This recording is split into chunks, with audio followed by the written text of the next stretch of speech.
Well, officials in the Dominican Republic are getting their side of the story out about the suspicious deaths of several American tourists. In the past few weeks, more and more family members have been speaking out about the deaths of their loved ones, how their tropical vacations ended in tragedy. Natasha Fatah has the story and joins us now. So, what's been happening today in the Dominican, Natasha? We've heard from the Ministry of Tourism, John, who, as you say, are giving their side of the story, indicating that, in fact, they're doing everything by the books and that there are reasonable explanations for these multitude of deaths by American tourists who have been visiting the country. So there you have the minister in the center of the frame, and he said, one by one, he went through each of the names of the tourists who have died and said, this is how this person died. This is how the other person died. Here's the forensic process. Really putting on a strong defense because the Dominican has come under fire in recent weeks and really started percolating several months ago when one after another, an American tourist went there for vacation and died. Now, they've all had official autopsies done, and the official reasoning for most of their deaths had to do with respiratory issues and heart attacks.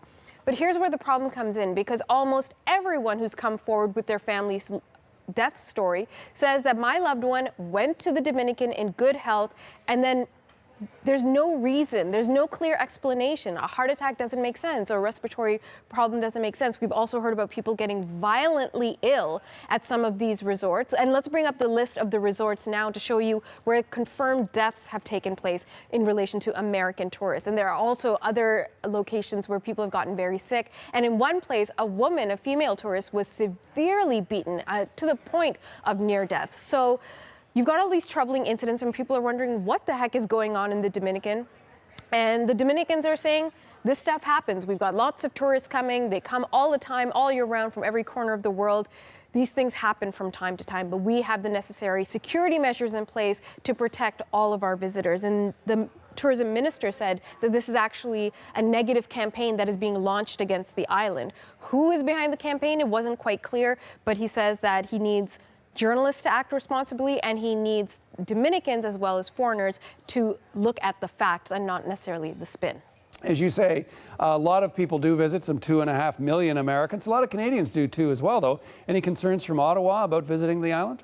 Well, lots of concern from Canadian tourists who have been going to the Dominican regularly, saying, what the heck is going on? And there have been some media reports in other publications, not confirmed by CBC News Network, suggesting that there might be some concern for Canadians as well. People saying, well, I got sick, I was at that resort, maybe the same thing was happening to me.